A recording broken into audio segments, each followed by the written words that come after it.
এবার আমি তোমাদের জানিয়ে রাখি গাইস, কালি আর কালিন্দির বাচ্চা আমি রাখবো না বাড়িতে। যবে এরা খোপ থেকে বেরোবে তবে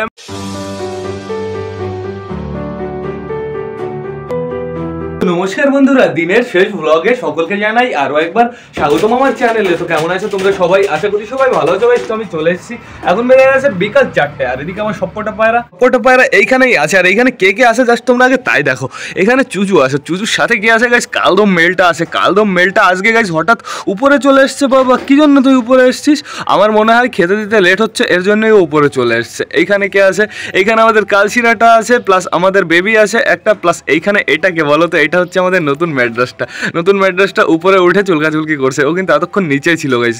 ওকে আমি আটকে রেখেছিলাম সারা দুপুর, যেহেতু ওকে যদি আমি আটকে না রাখি না গাইজ অনেকটাই সমস্যা। আমাদের টাল কাকা ওর সাথে জোড়া নিচ্ছে, এর জন্য আমার প্রপারভাবে আটকে রাখতে হবে। আর আমাদের ম্যাড্রাসটা দেখো গাইজ খাঁচার উপরে চুলকাচুলকি করছে। ম্যাড্রাসটা যদি একটু ডাকাডাকি করে ফিমেলটার পেছনে করে না, তাহলে হামেশা জোড়া নিয়ে নেয় গাইজ। বাট ম্যাড্রাসটা করছে না, সেমন কিছুই করছে না। তো দেখা যাক ফিউচারে করতে পারে। এইখানে দেখো গাইজ আমাদের চিকু আছে, সমস্যা নেই। চিকু এদিকে আসো, চলে আসো আমার কাছে, আসো চিকু আসো। ওই দেখো ভাই শয়তান হয়ে গেছে, চিকুও শয়তান হয়ে যাচ্ছে। চিকুর জন্য একটা জোড়া আনতে হবে। চিকু তো মেল গাইস, চিকুর জন্য একটা ফিমেল আনতে হবে। অনেকটাই সমস্যা, ফিমেল পায়রার এমনি অভাব আমাদের বাড়িতে। আবার চিকু বেরিয়ে গেছে গাইস মেল। ফিমেল হতে পারতি তাহলে তো জোড়া দিতাম, দেখতে লাল শিরার সাথে কি সুন্দর জোড়া পাতি। তুই জানিস তুই ফিমেল হতে পারতি, সেটা তোর দোষ, ফিমেল হোসনি। তো এখন চলো একটু আমরা ঘুরে আসি আমাদের সুন্দর প্লাস বাচ্চাটার কাছ থেকে। দেখি ওরা সবাই কি করছে গাইস দুপুর নাগাদ। ওদের তো খাবার দেওয়া হয়েছিল সকালে দিয়েছিলাম ওদের গাইস, ওই ঘাস দিয়েছিলাম। তো ঘাস দেওয়ার পরে কি হয়েছিল, আর কিচ্ছু দিইনি আমি খেতে, কারণ ওই ঘাসটা ওরা ফিনিশ করবে তারপরে ভেবেছিলাম খেতে দেবো। এখনও দেখো ঘাসটা ফিনিশ করেনি। এই সাইডের এই মালঞ্চগুলো গাইজ এখনও দেখো সুন্দরই খেয়ে যাচ্ছে। ওই দুজনও খাচ্ছিল, একটু আগে রেস্ট নিচ্ছে গাইজ। তো এখানে আমি আমাদের ঘুঘু পেয়ারকে জল দিয়েছি, দেখো টোটালি জলটা ফেলে দিয়েছে। ওরা প্রতিবার এরকমই করে, যখনই জল খেতে আসে টোটালি জলটা ফেলে দেয় গাইজ, কারণ ওই বাটির উপরে দাঁড়ায় আর পছন্দ করে জলটা পড়ে যায়। দেখো দুটোই চলে গেছে পেছনে, একদম পেছনে চলে গেছে। ওই দেখো গাইজ বেশ ভালো কথা, দুটোই বেশ ভালোই আছে গাইজ। ফিমেলটা যে কবে ডানা গজাবে আমি ছাড়বো ওদের, দেখি খাঁচাটা আটকে দিই। এই দেখো আমাদের সবুজটা করছে কি, সবুজটা বাইরে দেখছে দাঁড়িয়ে গাইস। এইখানে দেখো খাবারটা অনেকটাই ফিনিশ করে দিয়েছে, সব সবুজটাই ফিনিশ করেছে বেশিরভাগ। আমাদের ওইটাকে তো আমি খাইয়ে দিয়েছি হাত দিয়ে, বাট সবুজটাকে এখন খাওয়ানোর প্রয়োজন পড়ে না। সবুজটা এখন নিজে খুঁটে খেতে পারে। কাকা যেহেতু গাইস খাওয়া শুরু করে দিয়েছে, তার মানে ও খুব তাড়াতাড়ি সুস্থ হয়ে যাবে। তো ওর জন্য আমার খুব তাড়াতাড়ি জোড়া আনতে হবে। এইবার গাইস ভেতরে চলো, দেখি ভেতরে কে কে আছে। এখানে জল খাচ্ছে আমাদের দেশি মেলটা, বা বেশ ভালো কথা। এখানে আমাদের কালদম আছে। কিরে তুই বেবিদের কাছে নেই? তোর নিচে তো এখন দুটো বেবি, এটা হচ্ছে ফিমেলটা গাইস। ফিমেলটাও একটু বাইরে এসছে, ওরা সবাই বুঝে গেছে এখন আমি খেতে দেবো গাইস। ও ভেতরে মেলটা চলে এসছে, এর জন্যই ফিমেলটা বাইরেতে ঘুরে বেড়াচ্ছে। বাবা খুব সুন্দর। এইখানে দেখো আমাদের চুচুর একটা বেবি বসে আছে খুব সুন্দরভাবে, আর চুচুর বেবিটা খুব সুন্দর। এই দেখো গাইস এক সপ্তাহের ভেতরে খোপ থেকে বেরিয়ে যাবে গাইস। এক সপ্তাহও লাগবে না গাইস, তার আগেই বেরিয়ে যেতে পারে ঠিকঠাক করে যদি চুচু মানুষ করে। দেখো গাইজ এইখানে আছে আমাদের কালি আর কালিন্দির দুটো বেবি, আর দুটো বেবিকে দেখেছো খাইয়েছে কি সুন্দরভাবে। মেলটার পেটেও অনেকটা খাবার আছে, ফিমেলটার পেটেও অনেকটাই খাবার আছে, বেশ ভালো কথা। আর এইবার আমি তোমাদের জানিয়ে রাখি গাইজ, কালি আর কালিন্দির বাচ্চা আমি রাখবো না বাড়িতে। যবে এরা খোপ থেকে বেরোবে তবে আমি এদের সেল করে দেবো। তো যারা নিতে চাও অবশ্যই আমাকে আগে জানাবে, কারণ একবার একজন বলে ফেললে তারপরে আর পাবে না, ঠিক আছে? তো অবশ্যই আগে জানাবে, কারণ আমি কালি আর কালিন্দির বেবি এবার সেল করে দেবো। এইখানে দেখতে পাচ্ছ আমাদের টাল কাকা আছে। এই দেখো গাইজ টাল কাকাকে আমি আটকে রেখেছি, কারণ টাল কাকা প্রচুর ডিস্টার্ব করছে। এখন ম্যাড্রাস ফিমেলটা ছাড়া আছে না, এজন্য আমি টাল কাকাকে আটকে রেখেছি, একটু থাকুক সময় আটকানো। কে রে এখানে? ও বাবা এইখানে আমাদের দেশি মেলটা কি করে? দেশি মেলটা এই খোপে তো থাকার কথা না, তুই থাকবি হচ্ছে এই সাইডের এই খোপে। যেহেতু এই খোপে তোদের বাচ্চা আছে, দেখো গাইস দেশির বাচ্চা দুটো খুব সুন্দর হয়েছে। আর দেশির বাচ্চা দুটো এবার আমি সেল করছি না, দেশির বাচ্চা দুটো এবার আমি রেখে দিচ্ছি, সমস্যা নেই। তো থাকুক গাইজ। এই দেখো গাইজ আমাদের দেশিটা আবার চলে এসছে এই খোপে। দেশিটাকে আমি সরিয়ে দিই, দেশিটাকে আমি শিফট করে দিই, না হলে আবার সমস্যা। দেশিটা বাই চান্স আবার আমাদের চটিয়ালের খোপে চলে গেলেই সমস্যা। এই দেখো চটিয়াল ফিমেলটা খুব সুন্দরভাবে ডিমটা দিচ্ছে, আর আমার এর মনে হয় এরা খুব সুন্দরভাবেই বাচ্চা মানুষ করবে গাইজ, যেহেতু এরা না খুব সুন্দরভাবে বাচ্চা তোলে। আমি যখন একে আনতে গেছিলাম তখন দেখেছিলাম এদের টোটাল 3টে বাচ্চা ছিল, খুব বড় হয়ে গেছিলো গাইজ। এই বেবিগুলোর খবর কি? এখানে আমাদের কালদমের বেবি আছে, প্লাস বুনোর বেবি আছে। বাবা দুটো বেবিরই খবর ভালো, দুটো বেবি খুব সুন্দরভাবে বড় হচ্ছে আস্তে আস্তে, ছললি। তো এখন বাইরে গিয়ে গাইস সবকটা পায়রাকে খেতে দিয়ে দিই, যেহেতু বাইরে আস্তে আস্তে না কালো হয়ে যাচ্ছে। তো তাড়াতাড়ি চলো।